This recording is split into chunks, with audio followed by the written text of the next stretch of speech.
question is,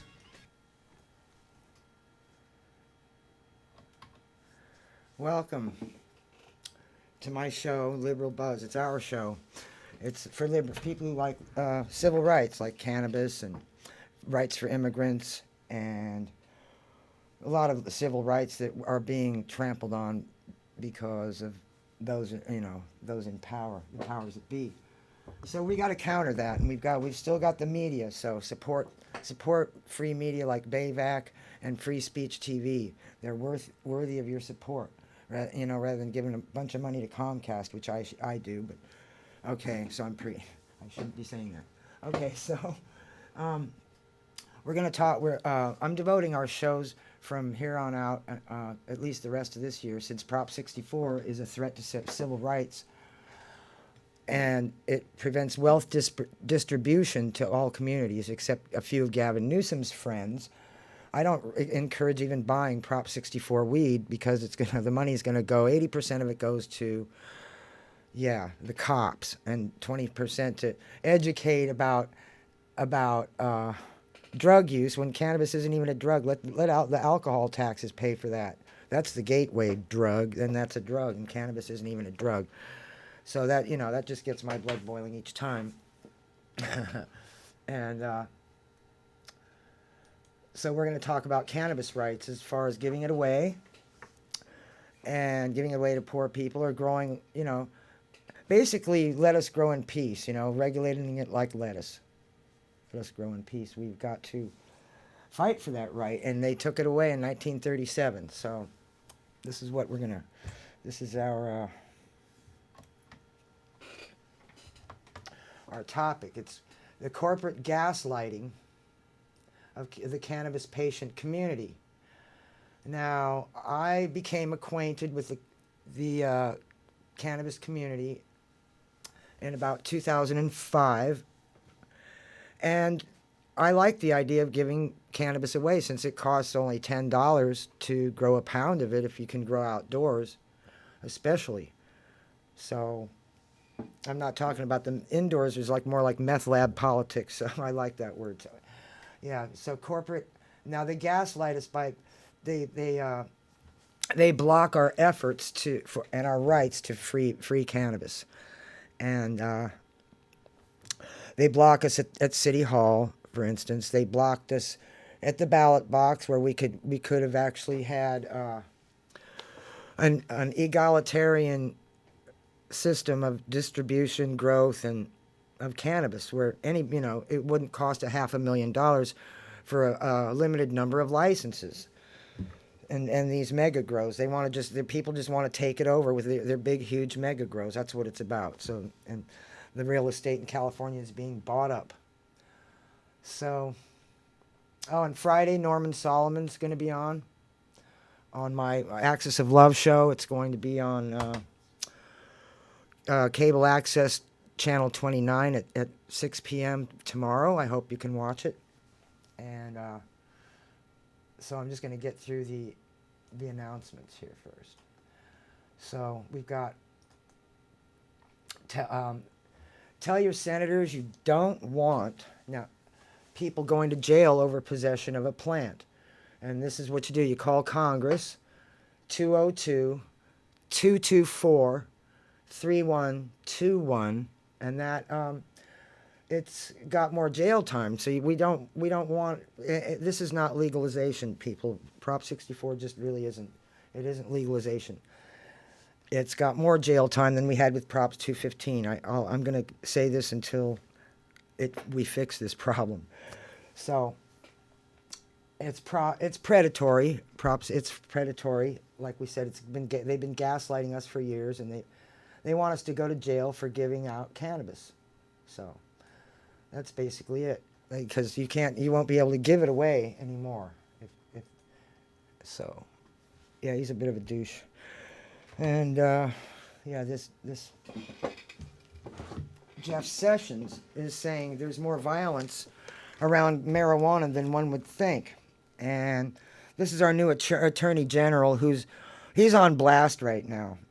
And so Jeff Sessions, when I left the house, it was on CNN. It was all over CNN that he, and there's a lot of breaking news about that. So we'll see what happens to him. He actually recused himself, which means that we aren't really rid of him, but we've got an independent investigation, which is what we need into, you know, the hot mess between Russia and America, meddling with our elections. Now, Sessions was reviewing an Obama administration Justice Department memo that gave states the flexibility in passing marijuana laws. Experts are telling me there's more violence around marijuana than one would think, Sessions said. Well, that's, you know, they have a lot of lead-in talking points where they say, oh, it's a wedge issue. They'll create a wedge issue with it. So the comments are in keeping with remarks last week from Sean Spicer, who said the Justice Department would step up enforcement of federal law against recreational cannabis. So he didn't think it was a better place with more people smoking pot. So there you go. Actual studies have found no correlation between legalization of marijuana or, you know, violent crime rates. In fact, people are more likely to head for the Popeye's chicken than go to hurt him. So pot advocates say the officials have exaggerated the problem. So yeah, it's just strong-arm tactics they're using on us. They're gaslighting us. Everybody's gaslighting cannabis people, and including other so-called cannabis people. So you have to watch out for almost everybody except me. No, I'm just kidding. And Shona, we're and all the people who voted no on Prop 64 are the ones that are against jail for cannabis. So we're going to try. What we're going to do is fix the problem soon. Either have MCLR come in, and so what I've got now, Shona, she may not call in because she said she felt ill. So she actually published an article in the Weedley News, and I'm going to partly quote, because this is what she would have talked about if she would have called in. And let's hope for her speedy recovery, and send her love. Dear President of the Board of Supervisors, London Breed, and City Attorney Dennis Herrera, I'm writing this letter to reiterate our concerns regarding this task force and for both Scott Wiener, the state Senate race, and 64 becoming more serious with the developments of the past few years. Well, because it's illegal lobbying, you know. So, well, we've seen this sort of behavior out of Scott Wiener and his cohorts. Several articles promoted Scott Wiener, despite the fact that this task force is a government entity paid by the people. It's paid for by you and I. It's our understanding that such activities are prohibited by law, you know, illegal lobbying and in collusion with articles that promote Scott Wiener. And they are prohibited from political campaigning for ballot initiatives with taxpayer money. So Shona says, I feel this task force has been used to openly promote Prop 64 and has now even restricted its own members from engaging in public opposition. So, to Prop 64 during their own private off-duty time. So, that sounds a bit, it smells like fascism to me. You know, the 14 steps of fascism. They silence the competition, say everything you've got to do, that you're doing is illegal or wrong. And just, you know, it's been happening to women for years, so we're no stranger to that either. Yeah, so the task force has been used to openly promote Prop 64, and before and after the election. That's my words. Prop 64, it's controversial with the statewide cannabis stakeholders, the Small Farmers Association, and many private citizens. And really, it's one of the largest farmers' association is not coming out in support of this ballot initiative. Many large and well-recognized organizations are openly opposing it, and many cities are campaigning against it. So, citizens, despite the clear division in California's voters, this task force is acting as if this ballot measure is already written law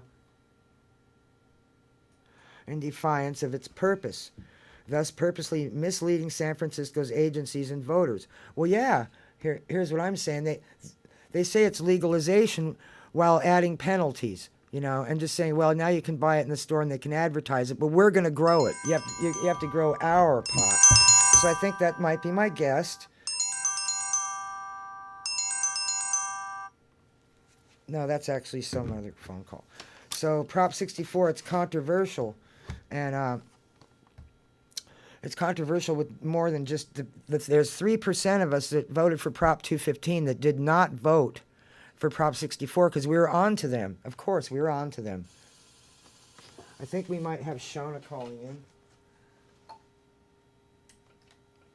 Shona? No, it's Gilbert. Oh, hey, what's up? Oh, I'm watching Democracy Now, and they have the money trail where Trump borrowed $300 million from a Russian bank in Cyprus. And guess who also owns part of that bank? The guy he appointed as the Commerce Secretary. Anyway, watch Democracy Now. It shows the money trail from the Russians to Donald Trump. Yes, I saw it at 5 o'clock this morning. Yeah. Well, tell your viewers to watch it. Yeah. Oh, it's all over the news. Thanks, G. Cheers. All right. So we were... that's actually Trump, and it's a related issue because this Prop 64 is related to the GOP. Did I say that? I need to... Yeah. Yeah, look at me. It's related... Yeah, the GOP, the money trail. We read... I covered the money trail last week where it leads... Oh, yeah, to the... to George Soros, who made $3.3 billion off the housing crash in 2008. So what could possibly go wrong with him running our cannabis? I mean, there's enough weed to go around. They want to just have it all to them Bogart. They just won't. These billionaires do not like to pass the joint. So, yeah, meanies. And so nobody's talking about this, so I have to. Or otherwise, I could have other guests on. I'd like to cover more issues than just this, but no one's covering it, so I have to. And this task force, it was created to consider all contingencies for the benefit of our public, because it's paid for with our tax money, this task force. And it's a joke if it's going to just go all corporate. The corporate thugs bought out. I worked for David Campos, and I made 10,000 calls for him to get him elected, and so same with Chris Daly, probably more calls than that to elect him. And they both took money. They both took candy from bad people, bad industry players, the control freak kind. Yeah, the cannabis industry control freaks. Because they're not all, let's not say they're all bad, because they're not.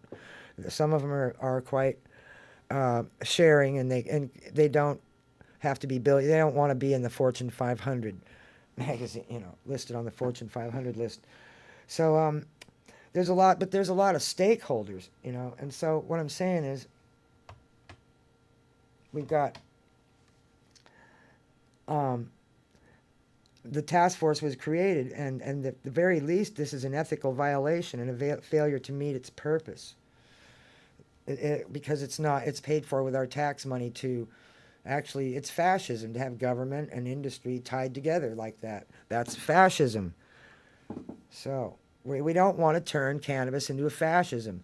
Cannabis already got beaten up by fascism when we had the Nazis who were buying our petrochemicals, and they wanted to put hemp out of business, even though you can make all those things with hemp, but they wanted to make them out of plastics, and the oil companies, it's really in collusion with Big Pharma made it illegal, along with the newspaper company, Randolph Hearst, and Harry Anslinger. So this now back to Shona's comments. I thought that was Shona.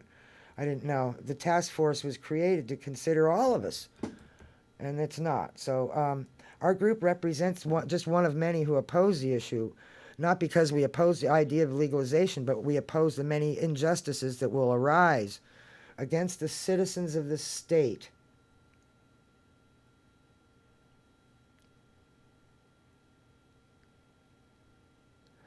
Prop 64 outlaws compassion by denying open sharing and cooperation for the production of affordable medicine for those who are sickest and most in need. I don't even like the idea of anybody paying too much for cannabis, really. I think, why? Why not just have it in everybody's front yard and backyard and on the roof, too? Grow it everywhere. We'll cool the planet. Hey, let's get bold with it. Now, I don't know, Michelle Aldrich, her and Michael Aldrich, they're both kind of they're involved in industry cannabis. They're a mixed bag, but Michelle Aldrich got the DCCC swing vote to vote for Prop 64 endorsement. So that's just a note. I've got to get through this. So the matriarch of our city's cannabis community has vacated her position from the task force. And she left the task force, but why? Because as a result of the task force's propensity to stifle differing opinions? Is it yet another red flag that something more broad is amiss with these already questionable efforts? Shona knows how to nail it. She really does. She nails it. She really does. This is a good article she wrote. And so you can refer to... we noted that many public agencies tend to fall back on the Supreme Court's decision in Vargas versus City of Salinas when circumventing ethics by engaging in political activities with taxpayer funds. However, we noticed that this ruling was extremely specific towards which activities were allowed, and it's outside the scope that could be relied upon per this ruling. Furthermore, the rights of individual officers of any government agency to participate in political activity during their own private time are specifically enumerated by state law. And it's our contention that the task force may be engaging in the exact opposites of these intentions of these codes and rulings by limiting private political actions of its members and using the task force for their own political campaigning agency to mislead the public in violation of law. They endorsed Prop 64, so that's a lie. It's already a lie. Prop 64 is just nothing but built on lies. If they say cannabis is bad for you, and they want to be it's all about gatekeepers, people. Please. In fact, I'm not buying any Prop 64 weed. I'm just not, because the 80% of the money goes to enforcement of peaceful cannabis patients, and it's just not right. It's a slush fund. We find this alarming, and we request that this matter be investigated as a possible violation of ethics and or the law. And this was an open letter to supervisors London Breed and City Attorney Dennis Herrera. So we're going to see how that goes. As we're meeting every 420 at 2:15 every Tuesday until 4:20. We're meeting at the Lincoln statue. So come check us out we'll be at the Lincoln statue at 2:15. Let's get political about it. We're going to be going up to the Board of Supervisors and talking to them about this predatory Prop 64 that leads right to the GOP, and they all claim to be Democrats. So you're Democrats, but what are you doing? Really. This is one way we have to take back the Democratic Party, because this Constitution is written on hemp, and the Founding Fathers got one thing right, really spot on. It's patriotic to grow hemp. So it is. It's patriotic to grow hemp and cannabis and make everything out of it, including use it for even in your brain. So it works. It's psych meds, 700 medical uses. So yeah, you got it going on. And so now let's see. We got about 2 more minutes. let's get to this real fast. Okay. Now we've got to get... Oh, here it's on my timeline.